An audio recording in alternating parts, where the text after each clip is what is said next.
होंगे। आज आपने देखा होगा शेड्यूल में परिमल सर की क्लास नहीं है और सुनील सर की क्लास नहीं है। एक खबर जो बहुत सारे स्टूडेंट्स जानते भी होंगे, सोनीपत में एक स्टूडेंट था अपना, पढ़ा था जींद आईसीएस ब्रांच से। आईसीएस की जो 200 ब्रांचेस हैं इनमें से जींद में पढ़ा था। 2017 में उस बच्चे की ज्वाइनिंग हुई थी हरियाणा पुलिस में। बहुत यंग था, माँ पहले से नहीं थी। माँ नहीं थी तो घर की हालत तुम समझ सकते हो। किसी तरह जैसे तैसे करके पिताजी खेती करते हैं, पढ़ाया लिखाया, बेटा लायक बना दिया। हरियाणा पुलिस में इसका नंबर आ गया और बढ़िया नौकरी चल रही थी। लेकिन परसों अपने एरिया में बुटाना गोहाना के पास पड़ता है, यहाँ उसको गश्त पे भेजा हुआ था। वो और उसका एक साथी थे, दोनों इस पे बाइक पे थे। तो किसी से पता नहीं क्या कहा सुनी, भगवान जाने क्या कुछ हुआ, लेकिन उन दोनों का मर्डर कर दिया। पुलिस वाले लड़कों का मर्डर कर दिया। कुछ बदमाश टाइप के लोग थे जिन्होंने ऐसी हरकत की, और ये महज पुलिस चौकी से 500 मीटर की दूरी पर हुआ। तो ये बहुत दुख की बात है कि देश में क्राइम की हालत देखो कितनी खराब है कि जो सुरक्षा के लिए तैनात हैं उनकी खुद की सेफ्टी नहीं है।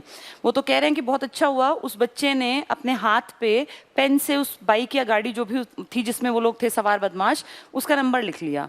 तो दोनों जब गश्त पे गए हुए थे तो लोग फ्री थे, लेकिन जब देखा तो डेड बॉडीज के रूप में मिले। अब घर पे वो लड़का जो हमारे पास पढ़ता था, माँ है नहीं पहले से, माँ तो लगभग 10 साल पहले चल बसी थी। भाई है एक छोटा जिसने अभी 12वीं की है। एक सिस्टर है जो जेबीटी करके सीटेट एस्टेट शायद उसके पास है, वो घर बैठी है।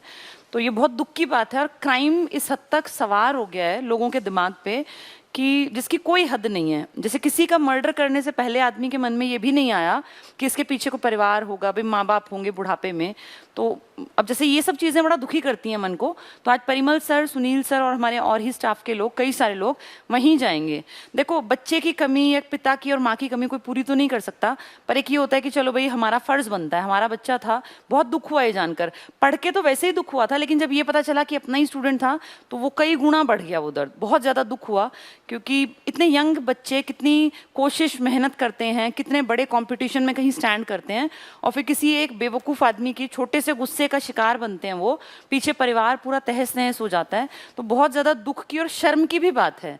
और अभी पीछे कल तो ये भी खबर थी कि जिन लोगों ने ऐसी हरकत की है वो वैसे भी पहले कोई बदमाश टाइप के लोग थे और वो बेल पे आए हुए थे। तो ऐसे लोगों का तो कुछ बिगड़ा नहीं, क्योंकि ना तो उनके पीछे घर परिवार है, और है तो वो कौन सी शर्म करते हैं, ना ही वो सुनते हैं। लेकिन जिसका बेटा चला गया, जिसका भाई चला गया, उन परिवार की स्थिति आप लोग उम्मीद करती हूँ समझ सकते हो। तो बच्चों, ये थोड़ा सा ना इस चीज को भी, अब जैसे हम लोग क्या कर सकते हैं, इसका बस एक तरीका है कि समाज कब सुधरेगा। उस लड़के की कोई ऐसा सच गलती भी नहीं थी। अगला भाई पुलिस में था, पुलिस वाले की जिम्मेदारी है। वो लोग ऐसा भी कह रहे हैं कि वो लोग शराब वराब पी रहे थे, जो बदमाश टाइप के लोग थे, उनको इन पुलिस वालों ने रोका और उन्होंने गुस्से में आके, उनके पास पिस्तौल थी, इन्होंने तुरंत इनके ऊपर फायर कर दिया। तो इसका तरीका बस ये होता है कि पूरे सोसाइटी सुधरे, पूरा समाज सुधरे। जैसे सामने वाला अच्छा है लेकिन जिससे पाला पड़ा है वो घटिया है, तो फिर उसमें आदमी भी तो गया ना। अब वो दोनों आदमी गए, पीछे दोनों के परिवार बर्बाद हो गए। अभी मैं सुन रही थी कल भी रात में, जो यहाँ के एसपी थे, जो आईपीएस अधिकारी थे, वो भी कह रहे थे कि भाई हमारे जो जवान शहीद हुए हैं इनके लिए काम करेंगे। कल अनिल विज का भी बयान था, क्योंकि गृह मंत्री हैं वो, कि इन बच्चों के लिए कुछ किया जाएगा, वीरता का पुरस्कार।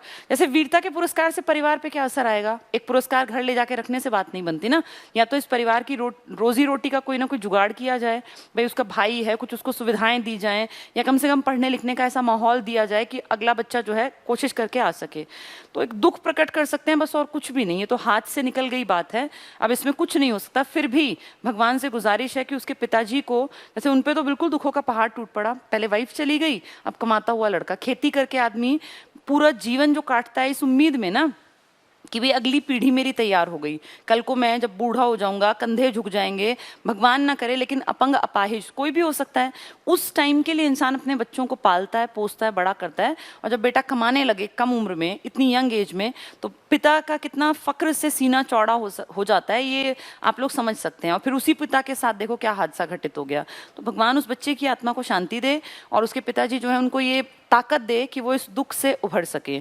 और उसके परिवार, जो उसके भाई बहन रह गए हैं पीछे, वो भी मैं तो भगवान से गुजारिश करती हूँ कि सही रास्ता पकड़ें और वो दोनों कामयाब होकर कम से कम अपने पिताजी को संभाल लें। ठीक है, तो उस बच्चे की आत्मा की शांति के साथ अब पढ़ना तो पड़ेगा, लाइफ ऐसी ही चलती जाएगी, लेकिन हाँ परिवार के ऊपर दुखों का पहाड़ टूटता है, उनके साथ हम सिंपैथी सिर्फ दिखा सकते हैं और बस भगवान से दुआएं कर सकते हैं। क्या पता किसकी दुआ उनके घर परिवार में आगे फल फूलने में उनको मदद करे, उसका भाई सही रास्ता पकड़ जाए, बहन उसकी लग जाए, अच्छे घर में बहन की शादी हो जाए, तो पिताजी के कंधों का भार कुछ हद तक कम हो सकता है। ये दुख नहीं बढ़ सकता, ये तो सिर्फ उसके परिवार के साथ है, वही लोग इसको सहन करेंगे, वही लोग जिएंगे। हम तो आज बात करेंगे, कल बात करेंगे, 2-4 दिन हमें ज्यादा दुख आएगा क्योंकि हमारा पढ़ाया हुआ बच्चा था, लेकिन फिर भी फाइनली जो इसका भोगने वाला है वो परिवार है। तो भगवान उनकी बच्चे की आत्मा की शांति के साथ उन सबको ताकत दे कि वो इस दुख से उबर के वापस अपने परिवार को सही रास्ते पर ला सकें। चलिए, कल हम लोगों ने पढ़ना स्टार्ट किया था और कल मैंने आप लोगों को एक बहुत टफ और एक ऐसा टॉपिक पढ़ाया था जो कि जनरली टीचर्स क्लास में नहीं पढ़ाते क्योंकि बहुत टफ होता है, बहुत बोरिंग होता है। वो सिर्फ इसके पॉइंट्स सभी टीचर, मैं खुद भी ऐसे ही याद करती थी जब मैंने नौकरी की तैयारी की ना, तो 4-5 पॉइंट्स याद कर लिए। दंती दुर्ग का नाम पढ़ लिया, ध्रुव का नाम पढ़ लिया, कृष्ण प्रथम पढ़ लिया, नरसिंह वर्मन पढ़ लिया, पुलकेशिन द्वितीय पढ़ लिया। बस एक ये होता ना कि भाई किसी तरह अगर आ गया तो हाँ पढ़ा हुआ टिक कर देंगे। लेकिन अब क्योंकि हमारे पास टाइम है और कल को कॉम्पिटिशन ज़्यादा बढ़े तो भी हम कहीं भी पीछे ना रहें, उस टारगेट को बनाते हुए मैंने कल की क्लास ली थी कि चाहे टफ लगे, चाहे बोरिंग हो, चाहे नींद आए, लेकिन हमें टॉपिक समझना है। एक बार नींद आएगी, 2 बार आएगी, जब नोट्स बना लोगे ना, पढ़ोगे, फिर लगेगा कि हाँ यार तैयार हो गया, और फिर जो कॉन्फिडेंस का लेवल होगा ना वो उस नींद के सामने बहुत ज्यादा बड़ा होगा। उसी की उम्मीद में ये दूसरी क्लास, जो भी थोड़ी हो सकती है आज भी बोरिंग लगे, लेकिन ये पढ़नी पड़ेगी। चलिए, हमने अब तक क्या पढ़ा 2 दिन में? जो मैंने तुम्हें पढ़ाया, दक्षिण भारत, उत्तर भारत की कहानियां थी आसान क्योंकि उसमें हर्षवर्धन था, शशांक था, देवगुप्त था और भास्कर वर्मन था। ये कहानियां तो इंटरेस्टिंग थी सारी क्योंकि वो अपने जैसी लगती थी, लेकिन साउथ के नाम ही अलग हैं तो इनसे हम रिलेट कम कर पाते हैं। फिर भी पढ़ना है क्योंकि दक्षिण भारत का हिस्सा भी तो हमारा ही हिस्सा था। हमने कल देखा था कि साउथ की तरफ ईसा पूर्व में 3 छोटे छोटे से राजा उनके राजवंश पनप रहे थे। तमिलनाडु की तरफ ही था चोल, इसके नीचे था पांड्य और यहाँ पतली सी पट्टी थी चेर की।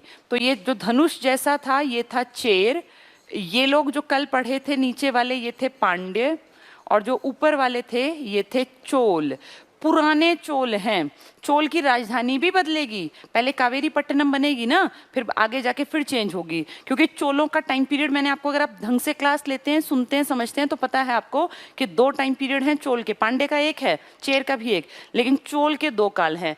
पहले काल में चोल के सामने ज्यादा ताकतवर पांड्य थे, लेकिन जब सेकंड स्टेज के चोल आए तो उनके सामने कोई नहीं टिक पाया। और याद करो वो नाम जब मैंने बताया था कि कैसे उन्होंने ऊपर तक कोशिश की आने की, फिर नीचे कन्याकुमारी तक पहुंचे, फिर श्रीलंका, फिर इधर मालदीव था, इधर लक्षद्वीप था, फिर इधर चले गए, जावा, सुमात्रा, इंडोनेशिया की पट्टी में पूरी में घुस गए। तो वो लेटर स्टेज के चोल हैं। जो कल पढ़ाए थे ना वो चोल थे पुराने, और जो परसों पढ़ाए थे वो चोल थे नए वाले चोल जो बाद में आए थे। ये कल का रिवाइज करा रही हूँ ताकि आज का जोड़ पाओ, सीधे आज का पढ़ाऊंगी तो समझ में नहीं आएगा। तो कल हमने पढ़ा था चोल, चेर, पांड्य, इन 3 की राजधानियां बताई थी। चोल की राजधानी सिंबल बताया था, याद होगा ना, इसकी राजधानी है कावेरी पट्टनम। कावेरी नदी के कारण कावेरी पट्टनम। पांडे के 3 अक्षर की राजधानी का नाम था मदुरई, और 2 अक्षर का चेर, 2 अक्षर का वंजी था। इसी को, वज्जी एक अलग चीज है, वज्जी है ऊपर, मगध के ऊपर वज्जी, वैशाली, ये वंजी है। इसी को वंजीपुरम भी लिख देते हैं, वंजीपुरम। कहीं कहीं सिर्फ ऐसा भी लिखा है वंजी, आधा ज नहीं भी है। तो ये याद रखना, 3 राजधानियां। इनके सिंबल बताए थे। चोल का ल से याद करना था हमें, बाघ था। इनके झंडे पर जो सिंबल था, इनका राजकीय चिन्ह वो बाघ। पांडे के 3 अक्षरों का था मछली, और इनकी जैसी शेप थी ना धनुष जैसी, तो इनका सिंबल था धनुष। ये पुराने वाले हैं चोल, चेर, पांडे। इन तीनों के टाइम पर, पुराने टाइम में राजाओं ने पैसा खर्च किया, और इस काल में जो बैठकें हुई उन्हें संगम काल की बैठकें कहते हैं। और इसमें बहुत सारी किताबें, लिटरेचर का काम हुआ, तो संगम साहित्य की रचना की गई, और सारा साहित्य जो लिखा गया है वो तमिल भाषा में है। 3 बार ये बैठकें हुई हैं। 2 बार मदुरई में में हुई क्योंकि पांड्य राजा जेब से खर्चा कर रहे थे। यहाँ पे कवि आते, लेखक आते हजारों की संख्या में, और ये कई सदियों तक ये काम चलता रहा। लोग बदलते रहे, जनता बदलती रही, राजा बदलते रहे, कवि बदलते रहे, पर पढ़ाई लिखाई का काम जैसे आज है ना, जारी तो रहेगा। भाई आज मैं और आप पढ़ रहे हैं, 20 साल बाद आप नहीं होंगे, हो सकता है मैं पढ़ा रही हूँ या मैं भी बदल जाऊं, तो ऐसे सदियां बीतती जाएंगी लेकिन पढ़ाई लिखाई चलती रहेगी ना। ऐसा ही यहाँ हुआ। तो मदुरै जो है, इस इलाके में 2 बैठकें हुई और एक कपाटपुरम बताया था, कपाट बताया था माथा, और 3 आदमियों के नाम बताए थे। 2 स्टार्टिंग की में अगस्त्य ऋषि थे जिन्होंने वैदिक सभ्यता को, साउथ की तरफ ब्राह्मणों का बहुत वर्चस्व था यहाँ भी, उसको आगे बढ़ाया। शैव और वैष्णव धर्म की मान्यता थी। और एक मैंने बताया था नक्कीरर करके एक आदमी था। तो ये सब चीजें हमने कल पढ़ी। फिर हमने देखा इन्हीं के ऊपर एक राजवंश उभरा था, बिल्कुल इन्हीं के ऊपर, जिसको नाम दिया था हमने पल्लव। पल्लव राज, पल्लव राजा बताए थे आपको कई सारे। नरसिंह वर्मन फर्स्ट याद करो, नरसिंह वर्मन सेकंड बताया था, कैलाश मंदिर बताया था आपको कांचीपुरम का। तो कांचीपुरम का कैलाश मंदिर किसने बनवाया? पल्लवों ने। लेकिन एक कैलाश मंदिर कल मैंने जिक्र किया था, महाराष्ट्र में भी है। महाराष्ट्र में एलोरा, अजंता एलोरा के बारे में आज डिटेल से जानेंगे। तो ये पल्लव तक कल हमने पढ़ लिया था। ये 4 हैं, चारों कल पूरे खत्म कर दिए थे। आज इनसे आगे का इतिहास पढ़ेंगे। उम्मीद करती हूँ ये चारों तुमने नोट्स बना लिए होंगे। ये बात बिल्कुल ध्यान से सुन लो, जो नहीं लिखेगा ना इन चीज़ों को वो भूल जाएगा। लास्ट की जो मैं स्लाइड्स पढ़ाती हूँ 15-20 मिनट, तुम्हें वो अपनी इस पे ना जो ये ऐप है, इस पे सुविधा है, साइड में नीचे एक छोटा सा बटन टाइप होता है पॉज करने के लिए। जहां वो आए तुरंत पॉज कर दो, उसको देख के एज इट इज अपने नोट्स में उतार लो। नोट्स अच्छे और साफ बनाना, जो तुम 6 महीने 8 महीने बाद भी पढ़ो तो तुम्हें समझ में आ जाए। ऐसा लिखना जो तुम्हें पढ़ना आसान दिखे, ठीक है? तो आज इससे आगे का इतिहास पढ़ते हैं। अब ध्यान से सब लोग एक्टिव हो जाना, अलर्ट हो जाना। ये कल बोरिंग से 4 पढ़े थे हमने, चोल, चेर, पांड्य और पल्लव। आज इनसे आगे जा रहे हैं। आज हम बातचीत करेंगे चालुक्यों की। चालुक्यों की 3 शाखाएं हैं साउथ में, एक पूर्वी चालुक्य, एक पश्चिमी चालुक्य, फिर पश्चिमी वाले के भी 2 भाग हैं, और उन्हीं के साथ पढ़ेंगे आज राष्ट्रकूट। तो पहले इसी मैप में लोकेशन दिखा दूं, फिर उसको अलग से ड्रॉ करके समझाऊंगी। अब इतने में मुझे उम्मीद है किसी बच्चे को ज्यादा दिक्कत नहीं आई होगी अगर उसने नोट्स बना लिए और 2-3 बार इसको सुन लिया, समझ लिया। अब ध्यान से देखो, पल्लवों के ठीक टक्कर में यहाँ पर इस तरफ एक इलाका था चालुक्य का। पल्लव और चालुक्य कई बार लड़े भी हैं। मैंने आपको बताया था चालुक्य राजा के साथ पल्लव राजा की लड़ाई हुई, और चालुक्यों की राजधानी थी वातापी। इसीलिए पल्लव के राजा ने अपने नाम में जोड़ा था वातापी कोंड। याद होगा ना, ये कल पढ़ाया था वातापी कोंड। तो आपस में आमने सामने तो लड़ेंगे ही लड़ेंगे। क्यों लड़ेंगे? क्षेत्रफल के लिए, उपजाऊ मैदान के लिए। तो पल्लवों के ठीक सामने चालुक्यों की एक शाखा है। अब मैं ये सब मिटा रही हूं ताकि तुम कंफ्यूज न रहो। अब हमें 4 का पूरा सब कुछ इतिहास पता चल गया, राजाओं के नाम समेत। अब हम आज पढ़ेंगे 5वां। इन 4 में कोई दिक्कत नहीं है। हमने ये देखना है चालुक्य कौन है। तो चालुक्य एक छोटा सा राजवंश है, और चालुक्य जो लोग हैं ना, इनमें 3 शाखाएं हैं। ध्यान से सिर्फ सुनने और समझने पे अपना ध्यान रखना पूरा। एक इस तरफ है और एक इस तरफ है, जो पैरेलल चलेंगी। वैसे चालुक्य की 3 हैं, पर तीसरी बहुत बाद में आएगी, तो अभी मैं 2 की बात करूंगी। ये जो इधर वाले चालुक्य है ना, इसको हम कहते हैं, आप जानते हो ना, इधर पूर्व पड़ेगा, अरुणाचल प्रदेश है तो पूर्वी, इन्हें हम कहते हैं पश्चिमी चालुक्य। और जो इधर हैं इन्हें आप कहते हो पूर्वी चालुक्य। तो 2 चालुक्य हैं। मेन चालुक्य ये है। इस चालुक्य में ना 3 शाखाएं हो गई, पश्चिमी लिख दूं मैं और पूर्वी, मैं एक ही साथ लिख के समझाऊंगी ताकि तुम्हें समझ में आ जाए। और एक है मूल चालुक्य। मूल, मूल का मतलब ओरिजिनल, जिनसे बाकी लोग निकले हैं। तो 3 चालुक्य हैं, एक मूल, एक पश्चिमी, एक पूर्वी। जो ये मूल चालुक्य है ना, इसी को आप कहते हैं ये बादामी के चालुक्य हैं। इसी को आप कहते हैं ये वातापी के चालुक्य हैं, क्योंकि इनकी राजधानी का नाम बादामी या वातापी है। तो मूल चालुक्य जो सबसे पहले आए वो बादामी या वातापी के चालुक्य है। सब कुछ बढ़िया चल रहा था।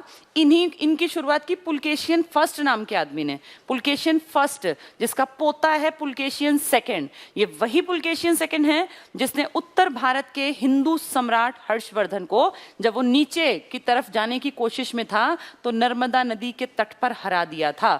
इनकी ताकत का अंदाजा लगाओ, छोटे से हैं ये चालुक्य, कोई बहुत बड़ी टेरिटरी थोड़ी है, और ऊपर की टेरिटरी का मालिक, जिसका बंगाल पे कब्जा था, जिसकी असम में सीमा थी, जो मालवा यानी एमपी का इलाका जिसके पास था, हरियाणा पंजाब जिसके पास था, यूपी जिसके पास था, कितनी बड़ी सेना, कितना टैक्स, कितना इलाका उसके पास, और उसकी ताकतवर सेना को हरा दिया छोटे से एक राजा ने जिसका नाम है पुलकेशियन द्वितीय। कहाँ का राजा है वो? चालुक्य, बादामी वातापी। चालुक्य इसका राजवंश है, बादामी वातापी इसकी राजधानी है।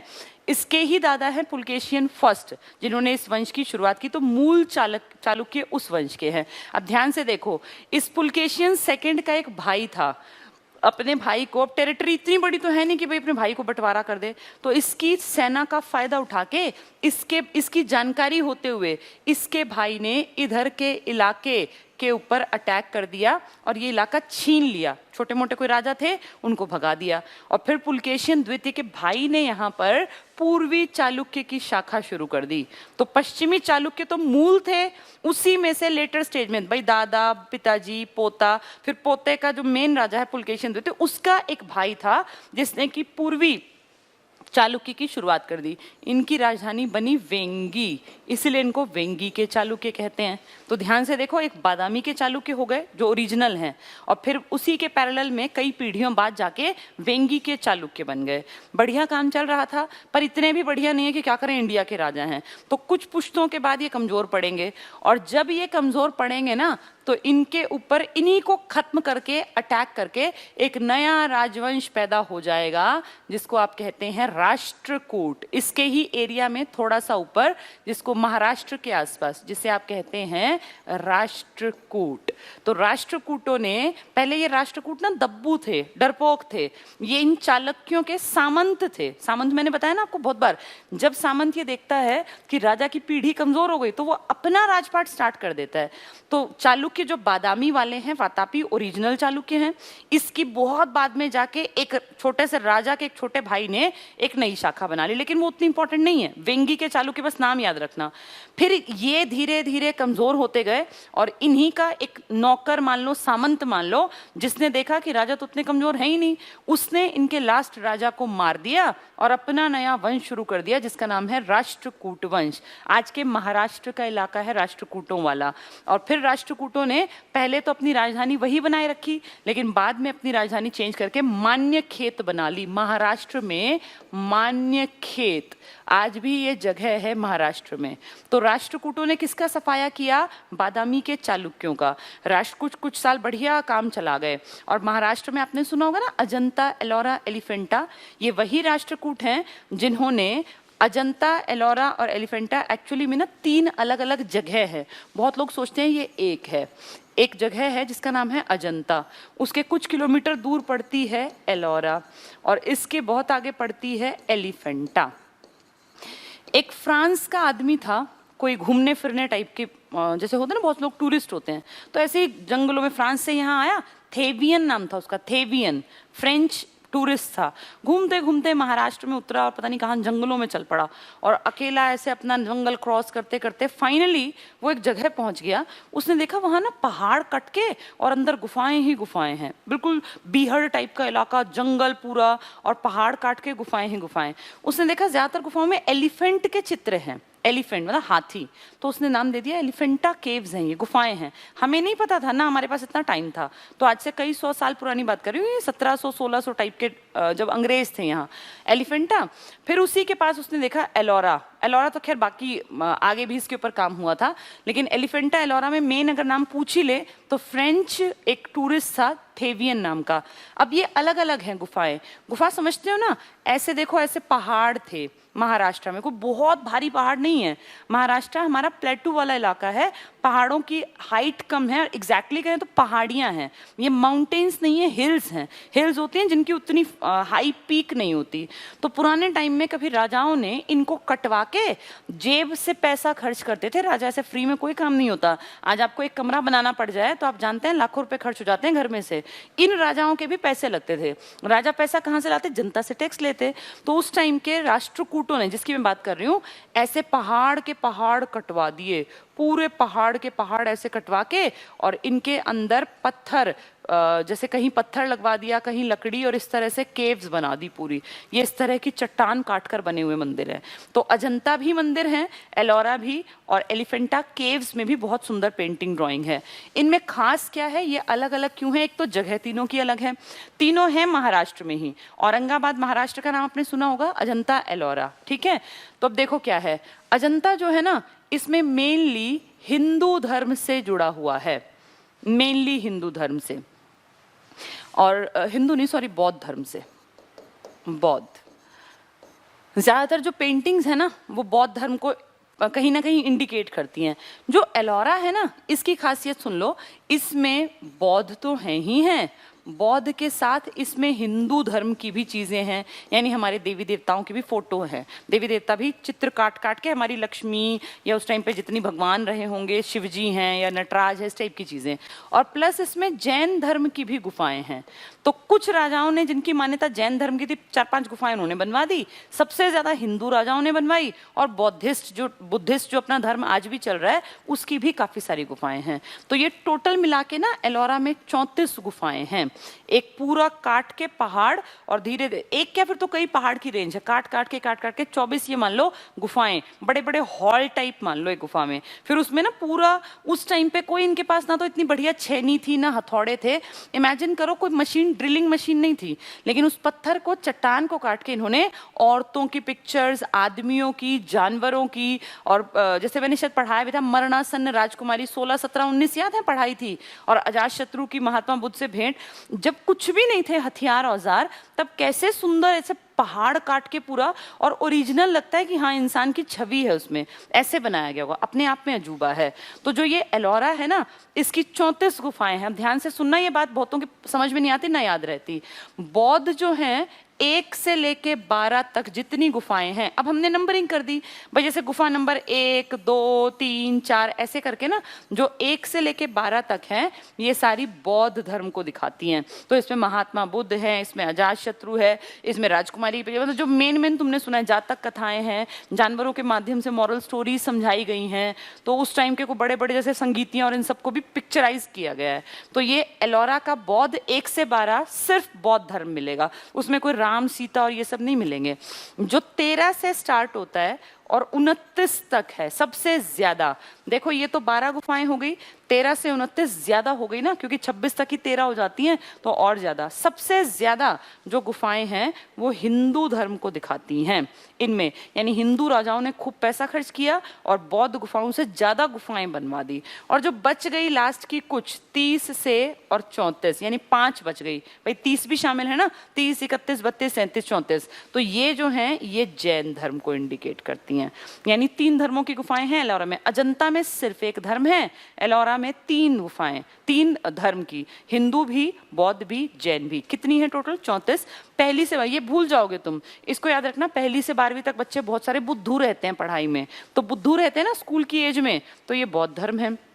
कहाँ पढ़ते हैं बच्चे, ये पता ही नहीं कि आगे जाके पढ़ाई कितनी काम आएगी। ये लगभग 90% बातें ना 7वीं क्लास की एनसीईआरटी किताब में, लेकिन उस टाइम हमने पढ़ी ही नहीं, तो बच्चे को पता ही नहीं कि भविष्य इन्हीं किताबों से बनना है, वो पढ़ता ही नहीं। तो पहली से 12वीं बुद्धू रहेगा तो बौद्ध धर्म। इसके बाद 13 लास्ट की याद कर लो, 30 से 34 वाली, जो बीच की हैं सारी बची हुई वो सारी हिंदू। पूछ लेंगे एलोरा में सर्वाधिक गुफाएं जो हैं किस धर्म की हैं, तो हिंदू की सर्वाधिक है, अपने आप तुम्हें दिख रही है ये बात। अजंता में सिर्फ बौद्ध हैं, एलोरा में बौद्ध और जैन भी हैं, और हिंदू भी सर्वाधिक हिंदू, सबसे कम जैन, और सेकंड नंबर पर बौद्ध। और जो तीसरा एलिफेंटा केव्स मैंने बताया, जिसमें एलिफेंट ही एलिफेंट ज्यादा थे तो नाम ही एलिफेंटा केव्स दे दिया, उसमें मेनली आपका पड़ता है हिंदू प्लस बुद्धिस्ट, ये 2 पढ़ते हैं। तो हिंदू और बौद्ध कितना देखो अलग है, अगर सिर्फ बौद्ध आया तो अजंता, हिंदू प्लस बौद्ध प्लस जैन आया तो एलोरा, और हिंदू और बौद्ध आया तो एलिफेंटा। सबसे ज्यादा क्वेश्चन एलोरा पर बनने की उम्मीद है, एग्जाम में बहुत बार आता है। तुम्हें क्यों पढ़ा रही हूँ? क्योंकि राष्ट्रकूटों ने काम किया है। राष्ट्रकूट कौन? जो कभी बादामी के चालुक्यों के सामंत थे, हिम्मत करके बादामी के चालुक्यों का जो लास्ट राजा था उसको मार के और अपना राजपाट स्टार्ट कर दिया राष्ट्रकूट वंश का, और इन्होंने फिर ये मंदिर बनवा दिए, दूसरे की प्रॉपर्टी हड़प के पहले, तब ये ट्रेंड था, इसको बुरा नहीं मानते थे, और फिर इन्होंने मंदिरों में खूब पैसा लगाया, खूब गुफाएं कटवा कटवा के काम किया। फाइनली क्या हुआ, इनका भी अंत हुआ। कुछ सालों बाद जाके इनका राजा कमजोर हुआ और इनके राजा को मार के वापस से चालुक्य आ गए। लेकिन अब जो चालुक्य आए ना, वो बादामी वाले नहीं हैं, अब वाले चालुक्य हैं कल्याणी के चालुक्य, कल्याणी। तो 3 चालुक्य हमने देख लिए। इसको अब देखो, एक डिफाइंड तरीके से अगर मैं शॉर्ट में बनाऊं, चालुक्य की 3 शाखाएं हैं। सबसे पुराने वातापी वाले, वातापी का ही नाम है बादामी, इन्हीं को कहते हैं मूल चालुक्य, क्योंकि बाकी सब इनके या तो बाद आए या इन्हीं से अलग होके बने।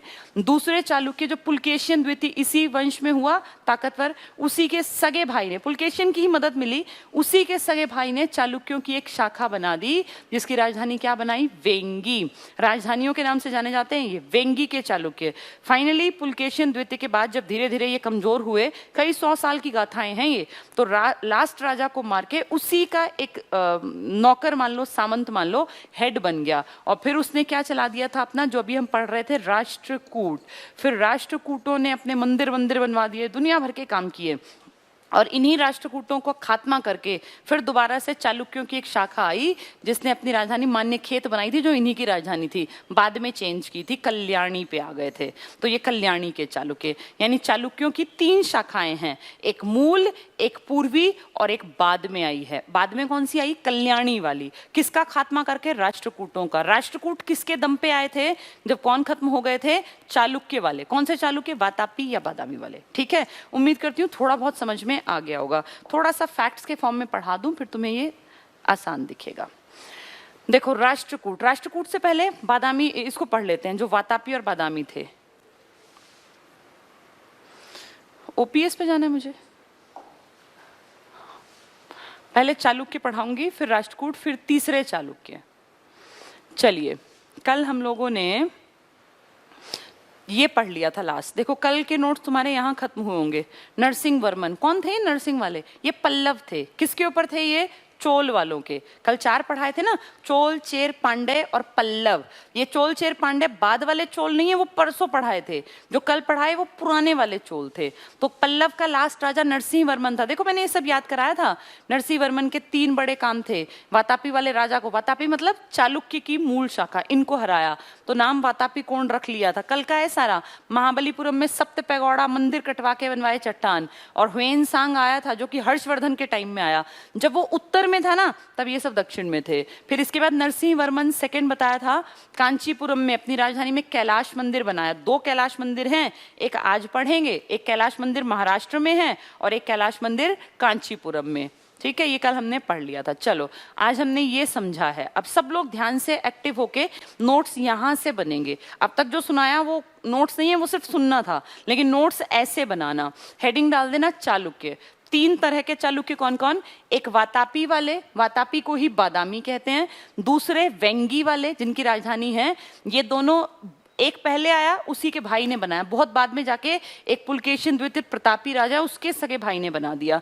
तो तीसरा जो आया, इन दोनों के बाद बीच में आए थे राष्ट्रकूट, फिर उनको हरा के, उनको खत्म करके आए कल्याणी के चालुक्य, जो अंतिम है चालुक्यों में। तो वातापी जो सबसे इंपॉर्टेंट है, इसका संस्थापक था जय सिंह, ये ध्यान रखना पड़ेगा। इसका नाम है जय सिंह। तीनों में जय, जय से याद कर लो कि तीनों का जो मूल है, जिससे बाकी निकले हैं, उसका हेड है जय सिंह। सबसे प्रतापी राजा पुलकेशियन सेकंड था, क्योंकि ये हर्ष को भी हरा देता है, तो अपने आप ताकतवर है, लेकिन ये नीचे वाले पड़ोसी राजा से हार गया था। ऐहोल अभिलेख, जो कि संस्कृत में है, उससे हमें जानकारी मिलती है कि इस पुलकेशियन द्वितीय ने बहुत ताकतवर उत्तर भारत के हर्षवर्धन को भी हरा दिया था। कौन सी नदी के तट पर, नर्मदा नदी। कौन सी भाषा में लिखा, संस्कृत में। कवि कौन है, किसने लिखा है ये, रवि कीर्ति ने। रवि कीर्ति नाम का एक कवि है, किसके दरबार में, पुलकेशियन सेकंड। तो उसकी बड़ाई लिखेगा ना संस्कृत भाषा में। ऐहोल अभिलेख में लिखता है कि हमारा इतना प्रतापी राजा है कि उत्तर भारत के सम्राट को भी हमारे राजा ने चित कर दिया, भगा दिया यहाँ से। ऐहोल अभिलेख very important. Narasimha Varman first, अब ये कौन है नरसिंह, जो कल पढ़ा था, पल्लव, जो कि चोल के ऊपर थे। पल्लवों के ही साइड में तो चालुक्य थे, आपस में लड़ते थे दोनों। तो पल्लवों का एक राजा था नरसिंह वर्मन फर्स्ट, देखो लिखा है पल्लव, कल पढ़ाया था मैंने ये। इसने पुलकेशियन द्वितीय को हराया। कितनी अजीब बात है ना, पुलकेशियन उत्तर भारत के सम्राट से तो जीत गया, लेकिन पड़ोसी छोटे से पल्लव के राजा से हार गया। ये नहीं पता होता लड़ाई में कौन जीत जाए कौन हार जाए। अपने पड़ोसी पल्लव राजा से हार रहा है, लेकिन इंडिया के बड़े राजा, जिसका कि नाम भी इतिहास में है, जिसने कितने बड़े लेवल पे काम किया, उसको इसने हरा दिया। तभी तो ये हॉल में लिखवाया। ये अपनी हार थोड़ी लिखवाएगा, अपनी जीत लिखवाई। इस हार को किसने दिखाया? जो जीता है, यानी नरसिंह वर्मन ने। तभी उसकी उपाधि है वातापी कोंड की। देखो वातापी मेरे कब्जे में है। तो नरसिंह वर्मन जो पल्लव था, इसने पुलकेशियन द्वितीय को हराया और वातापी कोंड की उपाधि ग्रहण की। तो पुलकेशियन द्वितीय की कहानी समझ में आ रही है? पुलकेशियन द्वितीय वातापी का है, बादामी चालुक्यों का एक बेटा है, एक लड़का है ये। इसने उत्तर भारत के राजा को तो रोक दिया, प्रतापी राजा को, और लिखवा दिया ऐहोल में कि ऐसे ऐसे जी हमने हराया, लेकिन पड़ोसी छोटे से पल्लव राजवंश के नरसिंह वर्मन से हार गया। ये बात ये नहीं लिखवाएगा, ये बात वहां के राजा की उपाधि से हमें पता चली कि वो तो वातापी को भी जीत लिया उसने, चालुक्यों की राजधानी को। पुलकेशियन सेकंड के समय, पुलकेशियन सेकंड बहुत बाद में आया, चालुक्यों में कई राजा बीतने के बाद। इसके दादा ही तो है पुलकेशियन फर्स्ट, जिसने कि मेन काम किया था। जयसिंह का नाम आता है, लेकिन बड़े राजा कहेंगे तो पुलकेशियन का नाम आएगा। पुलकेशियन सेकंड, इसी के ऊपर क्वेश्चन ज्यादा बनते हैं। इसके समय वेंगी चालुक्य शाखा आरंभ हुई। वेंगी किसने शुरू की? इसके सगे भाई ने। दो भाई थे कि भाई मैं भी एक प्रॉपर्टी, ठीक है भैया तू भी बना ले। अब इसका सिक्का चल रहा था, हर्ष को हरा दिया तो इसका सिक्का चलेगा ना, तो अपने भाई की भी प्रॉपर्टी बनवा दी, दूसरी शाखा। तो पुलकेशियन सेकंड के समय वेंगी चालुक्य शाखा आरंभ हो जाती है। वेंगी राजधानी है, जैसे बादामी राजधानी है।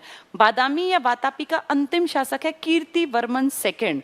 पुलकेशियन फर्स्ट, पुलकेशियन द्वितीय, ऐसे कीर्ति वर्मन, नाम में कीर्ति है पर ये लास्ट है, इसका खात्मा कर देंगे। कीर्ति वर्मन को हराकर राष्ट्रकूटों ने अपना वंश चलाया। तो जो ये चालुक्य थे ना, जो तेज थे, बादामी वाले, जिसने हर्ष को हराया, इनके राजवंश का अंतिम राजा कीर्ति वर्मन है। उसको हटा के और एक छोटा सा सामंत अपना वंश चला देगा, राष्ट्रकूट नाम का। राष्ट्रकूटों का फिर पतन हुआ कभी आगे जाके। इसके बाद कल्याणी के चालुक्य आए। तो ये तुम्हें सीरीज समझनी है। पहले कौन थे? चोल चेर पांडे के ऊपर पल्लव थे, उसके पैरेलल पल्लव एक तरफ है ना आंध्र प्रदेश और इसके पास, उसके अपोजिट में चालुक्य उभरे, जिन्होंने राजधानी बनाई वातापी या बादामी। और फिर इन चालुक्यों में आगे जाके एक ताकतवर लड़का जन्म लेता है, जिसका नाम है पुलकेशियन द्वितीय। जब वो ताकतवर हो जाता है, बड़ा हो जाता है, तो वो उत्तर भारत के सम्राट को भी रोक देता है नर्मदा नदी के तट पर। जिसकी इतनी कीर्ति है, उसके सगे भाई को अपनी एक प्रॉपर्टी, अपनी में से क्यों बांटना, पड़ोसी राजा उसको हरा के अपने भाई की शाखा चलवा देता है। भाई तू भी चालुक्य है, लेकिन राजधानी तेरी वेंगी है। दो चालुक्य हो गए। हर अच्छी चीज का अंत होगा, इस चालुक्य का भी अंत होगा। इसके बहुत बाद में जाके कीर्ति वर्मन नाम का राजा कमजोर होता है, उसका मर्डर कर देता है उसका सामंत, और कहता है अब से मेरा राजवंश चलेगा, मैं राष्ट्रकूट हूँ। कई 100 साल राष्ट्रकूटों का राज चलता है। वही अजंता एलोरा एलिफेंटा में सारी गुफाएं खुदवाते हैं, मतलब पैसा खूब रहा होगा। फिर फाइनली वो भी कमजोर होते हैं, उनका मर्डर करके एक नया आ जाता है, जो कि कल्याणी के चालुक्य कहलाएंगे। ठीक है, तो राष्ट्रकूटों से पहले भी चालुक्य हैं, राष्ट्रकूटों के बाद भी चालुक्य हैं। क्या अंतर? राष्ट्रकूटों से पहले वाले बादामी के हैं और राष्ट्रकूटों के बाद वाले का नाम है कल्याणी के। वेंगी वाले साइड में पड़े थे, वो तो समय के साथ नष्ट हो गए। देखो आगे, तो राष्ट्रकूटों के पतन के बाद कल्याणी के चालुक्य आए। पहले भी चालुक्य हैं, बाद में भी। वेंगी चालुक्य को मैंने एक्सप्लेन किया है, बाद में कल्याणी आया था, वेंगी तो पैरेलल था। संस्थापक कौन थे? विष्णुवर्धन। किसका सगा भाई है? पुलकेशियन द्वितीय का। उसने हर्षवर्धन को हराया ना, तो विष्णुवर्धन उसके सगे भाई का नाम है। पुलकेशियन सेकंड का भाई है।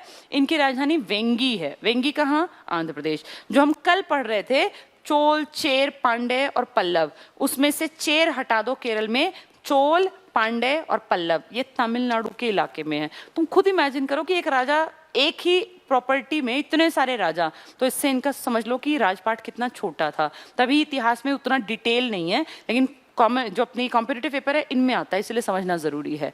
तो राजधानी क्या है इसकी? आंध्र प्रदेश की वेंगी। किसके टाइम में उभर गया ये? पुलकेशियन सेकंड के टाइम में। जो कहाँ का है? वातापी का, बादामी का। फाइनली उनका खात्मा किसने किया? राष्ट्रकूटों ने। राष्ट्रकूटों का खात्मा किया कल्याणी ने।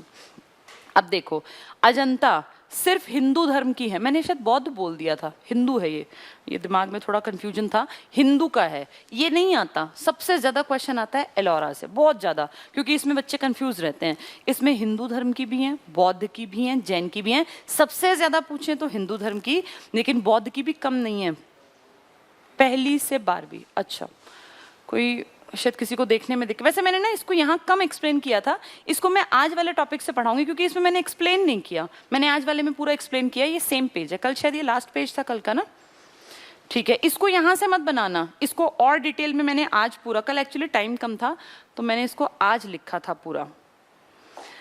अब देखो, अब हम राष्ट्रकूट पे पहुंच गए। चालुक्य कंफर्म सबको हो गया ना, कैसे कैसे है। बादामी, वातापी, मूल चालुक्य एक ही की बात है।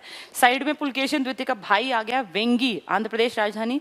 फिर इन बादामी वालों को हरा के राष्ट्रकूट आ गए। उन राष्ट्रकूटों को देखो हम पढ़ लेते हैं। बादामी वातापी के चालुक्यों के पतन के पश्चात राष्ट्रकूटों का उदय हुआ। उन्हीं के इलाके में है ये, महाराष्ट्र का लगता हुआ इलाका। संस्थापक कौन है? दंती दुर्ग। बहुत आता है एग्जाम में, ये नोट्स बनेंगे आपके। दंती दुर्ग इनका संस्थापक है, दंती दुर्ग, ये इंपॉर्टेंट है, याद रखना, दंती दुर्ग। राजधानी क्या है? मान्यखेत, ये महाराष्ट्र में है, महाराष्ट्र का इलाका है इनके पास, पूरा नहीं लेकिन एक छोटी टेरिटरी। मान्यखेत, म से महाराष्ट्र, म से मान्यखेत। दंती दुर्ग कौन है? ये राष्ट्रकूट। किसको हराया इन्होंने? चालुक्यों को, बादामी के चालुक्यों को हरा के राष्ट्रकूट आ गए, दंती दुर्ग आ गया, राजधानी बनाई मान्यखेत। आगे देखो, इसके प्रमुख शासक में कृष्ण फर्स्ट आएगा जो मंदिर बनवाएगा कैलाश का, ध्रुव आएगा जो हिम्मत करेगा और कन्नौज तक अपनी पहुंच बनाने की कोशिश। महाराष्ट्र का आदमी और यूपी पे अपना अटैक चाह रहा है कि करके इसको छीन लूं। 3 आपको नाम याद है? प्रतिहार, पाल, प्रतिहार और राष्ट्रकूट। पाल मैंने बताया था ना, गोपाल, धर्मपाल, महिपाल वाला, और प्रतिहार गुर्जर बताए थे, गुजरात राजस्थान वाले, और फिर आज बता रही हूँ राष्ट्रकूट। ये 3 लड़ते थे। कितनी अजीब बात है, देखो जरा, इनकी टेरिटरी कितनी दूर है। यहाँ महाराष्ट्र के पास है ये राष्ट्रकूट, प्रतिहार है गुजरात राजस्थान के पास, और यहाँ है पाल। तीनों आपस में लड़ते हैं। क्यों? क्योंकि इनको कब्जा चाहिए चौथी जगह पर, जो है कन्नौज। कन्नौज की इंपॉर्टेंस मैंने बताई थी, वही हो चुकी थी जो प्राचीन काल में पाटलिपुत्र की थी। तो कन्नौज पे तीनों लड़ते थे। कौन कौन? पाल, प्रतिहार और राष्ट्रकूट। इसे कहते थे त्रिपक्षीय संघर्ष। किसके लिए लड़ रहे हैं? जो इनकी है नहीं प्रॉपर्टी, कन्नौज के लिए। देखो क्या कहते हैं, संस्थापक ये हो गया। प्रमुख शासक कौन है? ये, जिसके बारे में आगे पढ़ेंगे। Krishna first, Krishna second, Krishna third, Amoghavarsha आदि। ध्रुव इंपॉर्टेंट है, ध्रुव जाएगा लड़ने के लिए इस यूपी के इलाके के लिए। अब कैलाश मंदिर 2 हैं।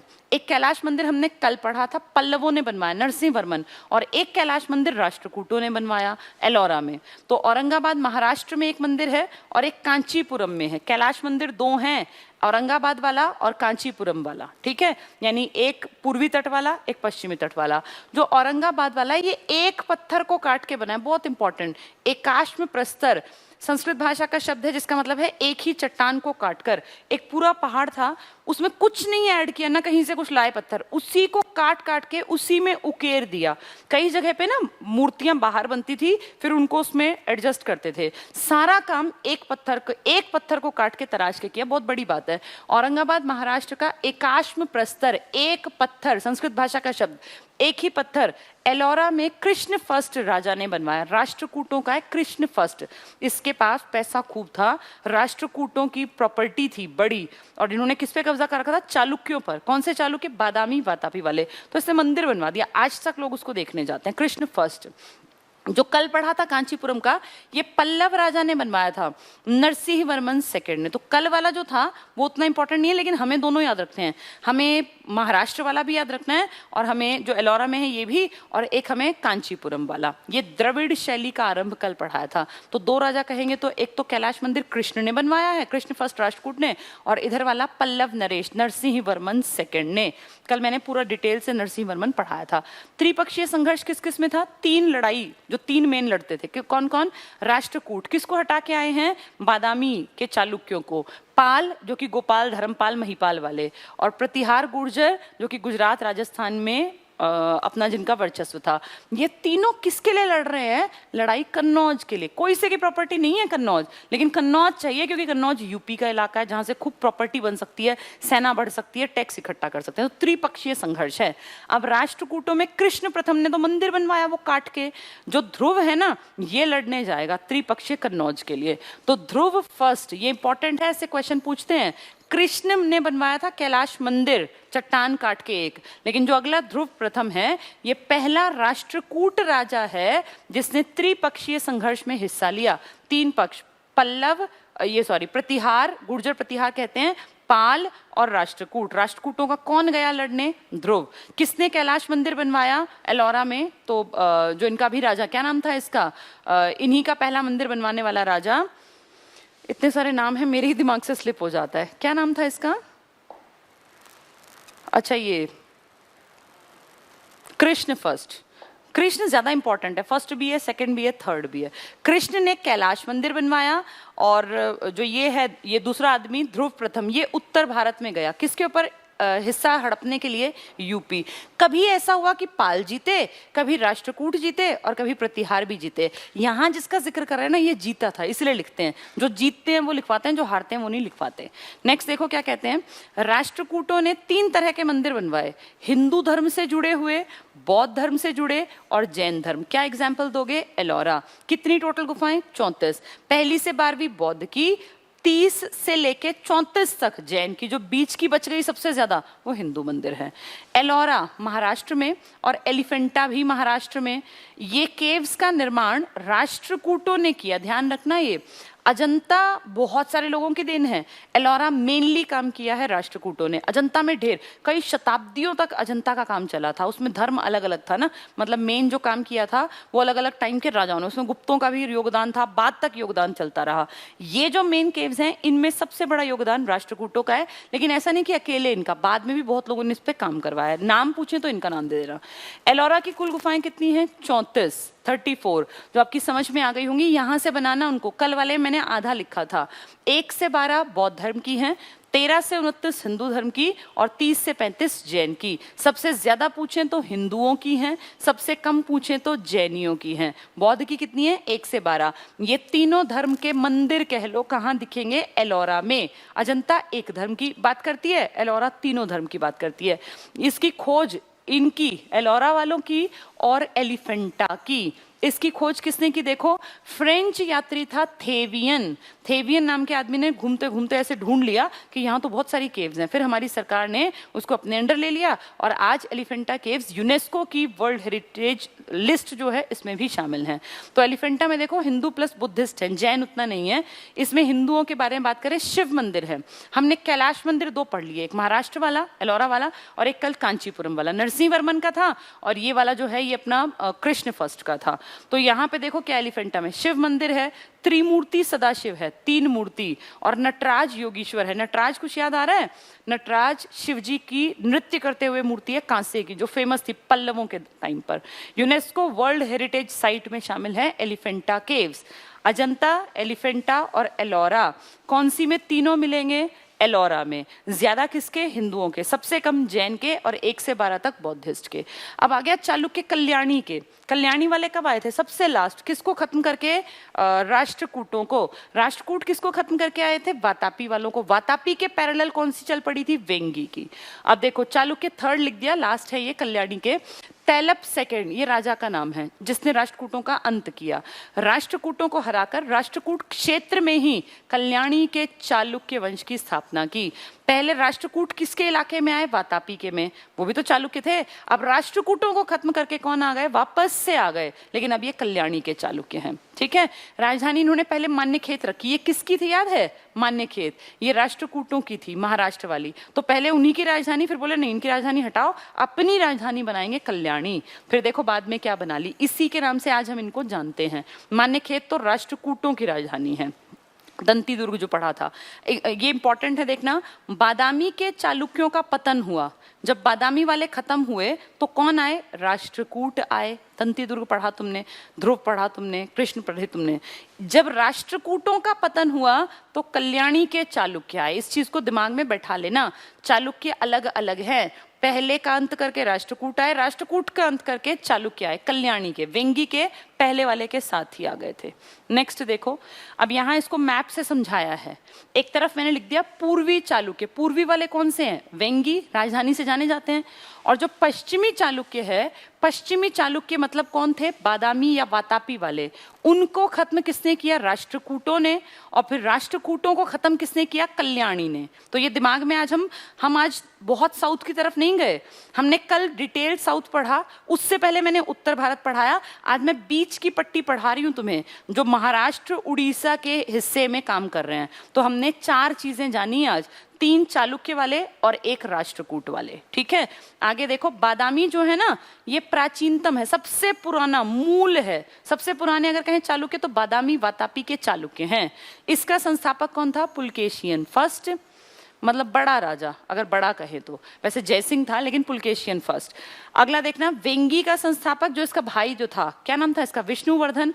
किसका भाई था ये? पुलकेशियन सेकंड का, जिसने किसको हराया था? हर्षवर्धन। तो अपने सगे भाई की बोला एक शाखा तू अपनी साइड बना ले, इस तरफ चला जा, मैं यहाँ हूं तू इधर चला जा। तो वेंगी इनकी राजधानी। अब चालुक्य में देखो, मूल चालुक्य कौन है? ओरिजिनल चालुक्य जिनसे सब निकले हैं वो हैं बादामी या वातापी। वेंगी सगे भाई ने बनाया था ना, इनको पूर्वी चालुक्य भी कह देते हैं। और थर्ड नंबर पे आए कल्याणी के चालुक्य, जो पश्चिमी चालुक्य कहलाए। तो इस बात को दिमाग में रखो कि 2 पश्चिमी चालुक्य हैं। पहले वातापी वाले, उनको खत्म किया राष्ट्रकूटों ने, राष्ट्रकूटों को खत्म किया कल्याणी ने। कल्याणी वालों ने पहली राजधानी राष्ट्रकूटों की मान्यखेत बनाई थी, बाद में राजधानी इन्होंने ट्रांसफर की है। ठीक है, कैलाश मंदिर कितने हैं? 2। एक महाराष्ट्र वाला जो हमने आज पढ़ा कृष्ण प्रथम ने बनाया, और एक हमने कल पढ़ा था जो नरसिंह वर्मन ने बनाया था। चलो, सोलंकी शासक तो फिर आज डिटेल ज्यादा हो जाएगा, आज सोलंकी नहीं पढ़ाती, सोलंकी तो बहुत बड़ी टेरिटरी है, इसको मैं कल पढ़ाऊंगी। ठीक है, वैसे भी टाइम भी हो गया। अब ये उम्मीद करती हूँ आज का टॉपिक तुम्हें समझ में आ गया होगा। सोलंकी भी चालुक्य ही हैं, लेकिन आज नहीं, आज वो खिचड़ी दिमाग में पक जाएगी। चालुक्यों की शाखा नहीं है, नाम उनके नाम में भी चालुक्य आएगा, जो हम कल गुजरात। अब देखो, मैं साउथ से नॉर्थ की तरफ जा रही हूँ। मैंने नॉर्थ पहले पढ़ा दिया था, अब तुम्हें इंडियन मैप में जो समझ में आ गया होगा एक बार रिवाइज करा दूं ताकि तुम लोगों को दिक्कत ना आए। इंडिया के मैप में अब हमें क्लियर कट जो पता होना चाहिए, इस तरफ केरल की तरफ चेर है, इनके पैरेलल में यहाँ पर पांड्य हैं, उसके ऊपर चोल हैं, उसके ऊपर पल्लव हैं। पल्लवों की लड़ाई झगड़े होते हैं इस तरफ भी। इस तरफ कौन है? ये बादामी वाले हैं जिनके साथ ये लड़ते हैं। ठीक है, राष्ट्रकूटों के साथ भी ये लड़ते थे, चालुक्यों के साथ भी, क्योंकि इनकी पीढ़ियां आगे आगे चलती रही। इस इलाके में ये महाराष्ट्र वाला इलाका मान लो, बादामी के चालुक्य वाला। ये बादामी के जो चालुक्य है, इनको खत्म करके कौन आएंगे? ये मूल चालुक्य है, इनको खत्म करके आएंगे इसी इलाके में। कहीं कहीं किताबें थोड़ा सा यहाँ भी दिखा देती हैं ताकि बच्चा दुखी ना, उसकी समझ में आ जाए। राष्ट्रकूट आएंगे, और जब राष्ट्रकूट आएंगे उससे पहले जो मूल है ना बादामी वाले, ये अपने भाई की एक शाखा यहाँ स्थापित करवा देंगे, वेंगी की, वेंगी वाली। और फिर राष्ट्रकूटों का पतन जब होगा तो यहाँ पर कल्याणी वाले आ जाएंगे। राष्ट्रकूटों की राजधानी थी मान्यखेत महाराष्ट्र में, फिर कल्याणी वालों की पहली राजधानी मान्यखेत है, बाद में बना लेंगे ये लोग कल्याणी। तो आज हमने यहाँ से मान लो महाराष्ट्र से नीचे का पूरा डिटेल से समझ लिया। आज हम लोगों ने 3 तो चालुक्य पढ़ लिए, कौन कौन से? एक वेंगी वाले, वेंगी से पहले बादामी वाले, फिर हमने पढ़े राष्ट्रकूट और उनका खात्मा करके आए चौथे नंबर पर, वैसे अपनी सीरीज में तीसरे, कल्याणी के चालुक्य। जैसे कल ये 4 पढ़े थे ना, आज हमने ये 4 पढ़ लिए। उम्मीद है तुम्हें समझ में आ गया होगा। ये मुझे बहुत सारे बच्चे कहते हैं कि भाई दिक्कत होती है, मुझे पता है ये कि ये बहुत परेशानी का टॉपिक है, ये क्लियर नहीं होता, नाम इतने छोटे हैं कि बार बार भूल जाते हैं। ये 2-4 बार सुनना, समझना, स्लाइड्स जैसे बनाई हैं ऐसे नोट्स बना लेना, और फिर इसको दोबारा से नोट्स बना के फिर दोबारा चला के और फिर सुनना, फिर तुम्हें दिखेगा कि हाँ टॉपिक क्लियर हो गया। ठीक है, चलिए आज मैंने ये इंपॉर्टेंट टॉपिक पूरा करवा दिया। कल जो हम पढ़ना स्टार्ट करेंगे वो गुजरात के सोलंकी पढ़ाऊंगे, बस खत्म होने वाला है ये एक दिन में। कल हद से हद में हमारा पूरा भारत निपट जाएगा, एंशिएंट इंडिया कंप्लीट हो जाएगा। कल नहीं तो हद से हद परसों, इस हफ्ते में एंशिएंट इंडिया की लास्ट क्लास होगी आपकी। इसके बाद जो हमारा टॉपिक शुरू होगा वो होगा मध्यकालीन भारत, मेडिएवल इंडिया। 3 हिस्से हैं ना हिस्ट्री के। एंशिएंट इंडिया कंप्लीशन पर आ गया। एंशिएंट इंडिया की मेरे ख्याल लगभग 40 एक क्लास हैं, लगभग घंटे घंटे की क्लास है, यानी 35-40 घंटे लगते हैं। एक दिन में ये टाइम नहीं दे सकते हम। रोज जिसने पढ़ा होगा, रोज समझा होगा, उसको कहानियां समझ में आ गई होंगी। अब हम लोग जब बातें कर रहे हैं ना, रोज जो मैं बातें कर रही हूँ, ये 600, 700, 800, 900, 1000 तक की बातें कर रही हूँ। इसी टाइम पे तो शुरू हो गया था मध्यकाल। 8वीं शताब्दी से 18वीं शताब्दी तक के काल को मेडिएवल इंडिया कहा जाता है, मध्यकाल कहा जाता है। तो अब 1-2 दिन में खत्म करके और मंडे ऑनवर्ड्स हम लोग नया हिस्ट्री के टॉपिक पर आ जाएंगे, मध्यकाल पर। ठीक है, बहुत अच्छे तरीके से तैयारी करो, कहीं से भी कोई भी मार्क्स कहीं से भी लूज नहीं करना। अब एंशियंट मुझे ऐसा लगता है कि मैंने ऐसी पढ़ा दी है कि तुम लोगों को दिक्कत नहीं आएगी। कोई कुछ भी पूछे हमें पता हो, चालुक्य पूछे, कोई पल्लव पूछे, राष्ट्रकूट, चोल, चेर, पांड्य कुछ पूछे, या कन्नौज पूछे, गढ़वाल पूछे, सोलंकी पूछे, हमें सब कुछ आना चाहिए। 2 दिन में बचे हुए गढ़वाल वाले करवा दूंगी, एक चौहान करा दूंगी और एक सोलंकी करा दूंगी। इसके बाद कश्मीर का इतिहास थोड़ा सा बता के और इसका क्लोज करेंगे इसको, ठीक है। चलिए आज के लिए इतना ही, थैंक यू।